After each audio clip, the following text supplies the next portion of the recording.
हम ही को कातिल कहेगी दुनिया, हमारा ही कत्लेआम होगा। हम ही कुएं खोदते फिरेंगे, हम ही पे पानी हराम होगा। अंदाजे जमाना कहता है कि मौजे हवा रुख बदलेंगी, अंगारों से गुलशन फूटेगा, शबनम से शरारे निकलेंगी। हिंदू या मुसलमान के एहसासात को मत छेड़िए, अपनी कुर्सी के लिए इस जज्बात को मत छेड़िए। हम में कोई हुण, कोई शक, कोई मंगोल पता करना बड़ा मुश्किल है, कौन कहां से। हम में से कोई हुण, कोई शक, कोई मंगोल दफन है जो बात, अब उस बात को मत छेड़िए। गलतियां बाबर की थी, जुम्मन का घर फिर क्यों जले।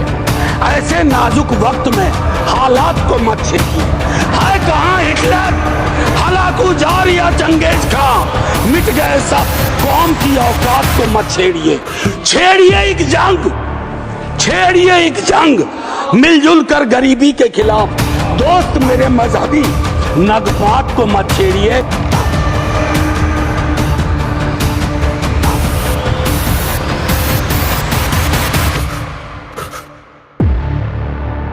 मैं जैसे उदय प्रताप जी की चंद पंक्तियों से अपनी बात शुरू करूंगा। न मेरा है न तेरा है, ये हिंदुस्तान सबका है। नहीं समझी गई ये बात तो नुकसान सबका है। न तेरा है न मेरा है, ये हिंदुस्तान सबका है। नहीं समझी गई ये बात तो नुकसान सबका है। जो आकर मिल गई इसमें वो दिखलाई नहीं देती, जो नदियां मिल गई इसमें वो दिखलाई नहीं देती। महासागर बनाने में मगर एहसान सबका है, महासागर बनाने में मगर एहसान सबका है। मान्यवर, हम लोग बचपन से एक शब्द सुनते आए, सरकार माई बाप। सरकार माई बाप यानी कि जो सरकार होती है वो लोगों की माई बाप होती है, मां की तरह ख्याल रखती है, पिता की तरह ख्याल रखती है। लेकिन अगर कोई सरकार अपने बच्चों को उसका गला घोटने पे उतारू हो जाए तो वो फिर सरकार निष्पक्ष सरकार नहीं है, नहीं है मान्यवर। वो सौतेली मां है, वो सौतेली मां है, उसका व्यवहार सौतेला है। और आज आप जो काम कर रहे हैं इस बिल के माध्यम से, आप बाबा साहब डॉक्टर भीमराव अंबेडकर जी के द्वारा लिखे गए संविधान की हत्या कर रहे हैं। और ये बात मैं इसलिए कह रहा हूं कि बाबा साहब डॉक्टर भीमराव अंबेडकर जी ने संविधान की धारा 26 में लिखा, धार्मिक मामलों के प्रबंधन की स्वतंत्रता, धार्मिक एवं धर्मार्थ उद्देश्यों के लिए संस्थाओं की स्थापना एवं रखरखाव करना, धर्म के मामलों में अपने स्वयं के मामलों का प्रबंधन करना, चल एवं अचल संपत्ति का स्वामित्व एवं अधिग्रहण करना तथा ऐसी संपत्ति का कानून के अनुसार प्रशासन करना। यह अधिकार आपने नहीं दिया, यह अधिकार किसी भारतीय जनता पार्टी के लोगों ने नहीं दिया। यह अधिकार बाबा साहब डॉक्टर भीमराव अंबेडकर जी के द्वारा लिखे गए भारत के संविधान ने दिया मानकर। और आप उस संवैधानिक अधिकार को छीन रहे हैं एक गैर संवैधानिक बिल लाके। क्या क्या लिखा इस कानून के अंदर आपने, किस तरीके से आपने इस संविधान की हत्या करने का काम किया। आप बड़ी बड़ी बातें कर रहे हैं। यह सरकार कह रही है कि ये कानून हम मुसलमानों के भले के लिए आ रहे हैं। जब मैं आपसे सुनता हूं तो मुझे लगता है कपिल शर्मा कॉमेडी सर्कस में बोल रहा है। आप मुसलमानों का भला कर रहे हैं, आप मुसलमानों का भला कर रहे हैं। दोनों सदन में एक भी सदस्य, दोनों सदन में सिर्फ एक सदस्य गुलाम अली को छोड़ के एक भी सदस्य आपका मुसलमान नहीं है। आप मुसलमानों का भला कर रहे हैं, आप मुसलमानों का भला कर रहे हैं। पूरी सरकार में एक मंत्री आपका मुसलमान नहीं है, आप मुसलमानों का भला कर रहे हैं। दो नेता अपने घरों में आपने बैठा दिया, मुख्तार अब्बास नकवी, शाहनवाज हुसैन, दोनों की राजनीति आपने खत्म कर दी। आप मुसलमानों का भला कर रहे हैं, आप मुसलमानों का भला कर रहे हैं, आप मुसलमानों का भला कर रहे हैं। अरे सुनना सीखो, सुनना सीखो पहले। मानवर मैं इनके इस कानून में क्या क्या लिखा हुआ है, क्या क्या कहा है नो इन्होंने? डीलिंग, बैठ जाएं, कृपया गुलाम अली जी बैठ जाएं। धार्मिक संपत्तियों को ये बिल कब्जा करने की नापाक कोशिश है इतनी और शांति धार्मिक है संपत्तियों को सदन में, इतनी कब्जा शांति करने के लिए। सदन में इतनी शांति है कि आराम से आप बोलोगे तो आराम सब- से बोल रहा हूं सर। हाँ, आप बैठे हैं तो आपको देख के वैसे ही आराम आ जाता है। आपको देख के मैं वैसे ही आराम में रहता हूं सर। आप जब है आपका संरक्षण है तो आराम से ही बोल रहा हूं। बोलिए बोलिए। मान्यवर, धार्मिक संपत्तियों को कब्जा करने की एक कोशिश है। इसलिए इस बिल पर न हिंदू को खुश होना चाहिए, न सिख को खुश होना चाहिए, न ईसाई को खुश होना चाहिए, न जैन को खुश होना चाहिए, न बौद्ध को खुश होना चाहिए, क्योंकि नंबर सबका आएगा। और आज वक्फ की संपत्तियां कब्जा करके आप अपने दोस्तों को देंगे, कल गुरुद्वारे की संपत्तियां कब्जा करके आप अपने दोस्तों को देंगे, फिर चर्चों की संपत्तियां कब्जा करके आप अपने दोस्तों को देंगे, फिर बौद्धों की संपत्तियां कब्जा करके आप अपने दोस्तों को देंगे, फिर जैनों की संपत्तियां कब्जा करके आप अपने दोस्तों को देंगे, फिर मंदिरों की जमीनें कब्जा करके आप अपने दोस्तों को देंगे। आप तो वो लोग हैं जिन्होंने प्रभु श्री राम के मंदिर में भी घोटाला किया। मान्यवर, प्रभु श्री राम के मंदिर के जमीन में घोटाला किया। मैं एक्सपेंस कागज कर दूंगा दिया सर, मैं कागज दूंगा। एक्सपेंस कर दिया मैंने। ये लोग राम मंदिर में घोटाला करने वाले लोग हैं। राम मंदिर की जमीन का चंदा खाने वाले लोग हैं सर। ये लोग 2 करोड़ की जमीन 5 मिनट में 18 करोड़ में बेची सर इन लोगों ने। मैंने 16.5 कर करोड़ दिया का इसको। घोटाला किया, 18.5 मैंने करोड़ में एक्सपेंस जमीन कर दिया। बेची। ये राम मंदिर में घोटाला करने वाले लोग हैं सर। मान्यवर, अरे प्रभु श्री राम के नाम का पैसा खाते हो तुम लोग। अरे बैठ जाओ, राम मंदिर का पैसा खाते हो। अरे राम मंदिर में घोटाला करते हो, बैठो। अरे राम मंदिर का चंदा खाते हो। अरे चंदा चोरो बैठो, चंदा चोरो बैठो, चंदा चोरो बैठो, बैठो चंदा चोरो, चंदा चोरो बैठ जाओ। चंदा चोर हो तुम लोग चंदा चोर हो, चंदा चोर हो तुम लोग, चंदा चोर हो, चंदा चोर हो, चंदा चोरो बैठो। 1 मिनट को प्लीज। चंदा चोरो बैठो। संजय सिंह, कृपया बैठ जाइए। मान्यवर, आपने कहा कि इससे आप पिछड़े मुसलमानों का भला करने जा रहे हैं। सुनने में बहुत अच्छा लगता है कि आप पिछड़े मुसलमानों का भला करने जा रहे हैं। आपने इसमें कहा कि आप महिलाओं का भला करने जा रहे हैं। सुनने में बहुत अच्छा लगता है कि आप महिलाओं का भला करने जा रहे हैं। लेकिन ये सरकार, और यहां पे इस समय मंत्री जी नहीं है, मैं उनसे पूछना चाहता हूं, आप देश को और सदन को गलत जानकारी क्यों दे रहे हैं? मान्यवर, 2013 के वक्फ बिल में जो भारतीय जनता पार्टी की सहमति और सहयोग से पास हुआ, उसमें भी महिलाओं के लिए आरक्षण था। मना कर दीजिए कि नहीं था? मना करिए कि हम गलत बोल रहे हैं। मान्यवर, मंत्री जी ने कहा 1 करोड़ सुझाव आया। मैं आपसे पूछना चाहता हूं, कितने करोड़ ईमेल आए, कितने करोड़ पत्र आए, कितने करोड़ सुझाव आए?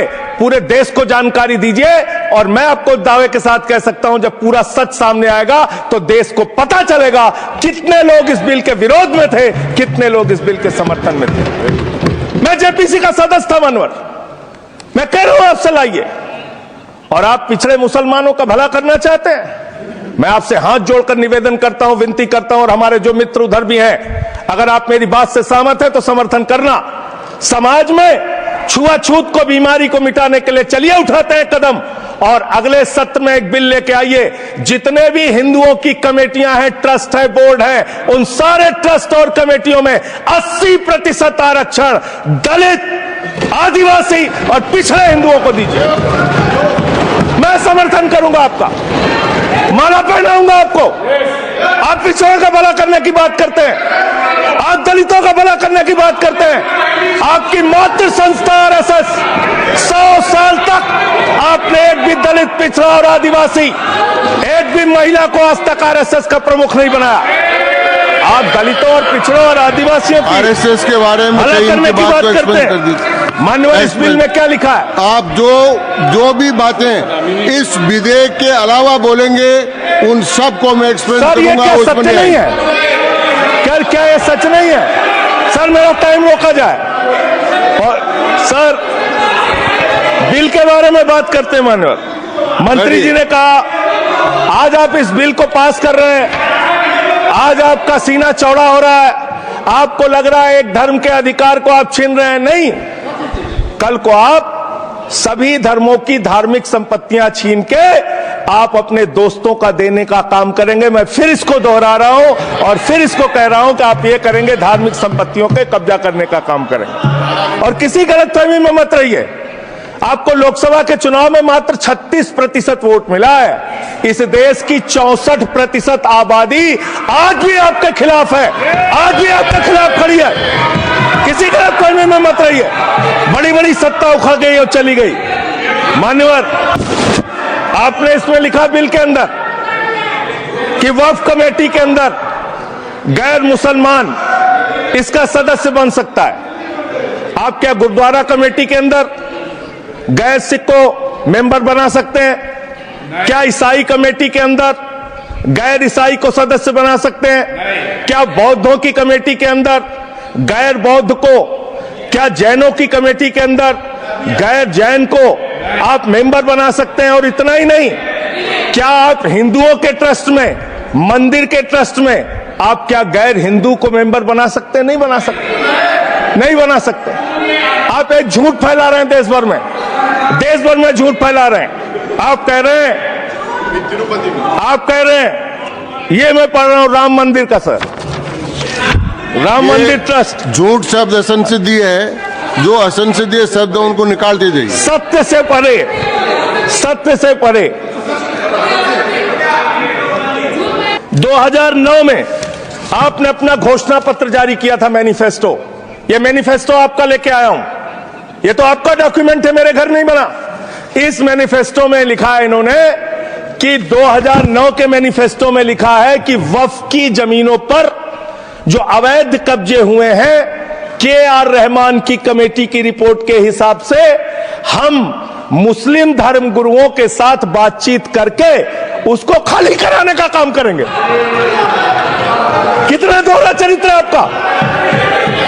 आपने कहा वक्फ की जमीनों को खाली कराने का काम करेंगे जिसपे कोई और कब्जा कर रखा है। मान्यवर, एक और बात, सुप्रीम कोर्ट के अंदर आप कह रहे हो कागज चाहिए, कागज चाहिए। मंत्री जी ने कहा कागज चाहिए।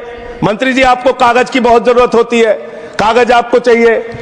आपकी सरकार ने 2020 में, ये पूरे देश को देखना चाहिए, पूरे देश को सर, 2020 में मैं जेपीसी का मेंबर था, एक कागज वहां मिला मैं 2020 में सुप्रीम कोर्ट में। सर, आप, मेरी बात नहीं आ रही सर, सर मेरी बात नहीं आ रही। 2020 में मान्यवर, इस भारत की सरकार ने, मोदी जी की सरकार ने शपथ पत्र दिया सुप्रीम कोर्ट में। से क्या लिखा हुआ है? 99% वक्फ की संपत्तियां डिजिटाइज हो चुकी हैं। मुख्तार अब्बास नकवी साहब आपके मंत्री थे, उनका बयान है 100% वक्फ की संपत्तियां डिजिटाइज हो चुकी हैं। तो जब आप सारी संपत्तियां डिजिटाइज कर चुके हैं, सब कुछ ऑनलाइन कर चुके हैं वामसी पोर्टल में, सारे कागजात जांच चुके हैं, तो क्या आप फसाद कराने के लिए फिर से कागज मांग रहे हैं? फसाद कराने के लिए, आप फसाद कराने के लिए कागज मांग रहे हैं। आप फसाद कराने वाले हिंदू हैं, हम सौहार्द फैलाने वाले हिंदू हैं। यह बुनियादी फर्क है, यह बुनियादी फर्क है आप में। आप देश भर में फसाद, नफरत, लड़ाई, झगड़ा कराने का काम करते हैं। सच्चर कमेटी की रिपोर्ट की बात कही गई और कहा गया 12,000 करोड़ की आमदनी हो सकती थी। एक सुझाव मैं पूरे सदन की तरफ से इस सरकार को देना चाहता हूं। 12,000 करोड़ की आमदनी की चिंता है वक्फ की, करोड़ों मुसलमानों की चिंता है आपको। एक अपने दोस्त को पकड़ के लाइए, नीरव मोदी को 20,000 करोड़ वसूलिए, 12,000 करोड़ वक्फ को दीजिए, 8,000 करोड़ अपने पास रखिए। 8,000 करोड़ का आपको मुनाफा होगा, 12,000 करोड़ वक्फ को दे दीजिए, करोड़ों मुसलमानों का भला हो जाएगा।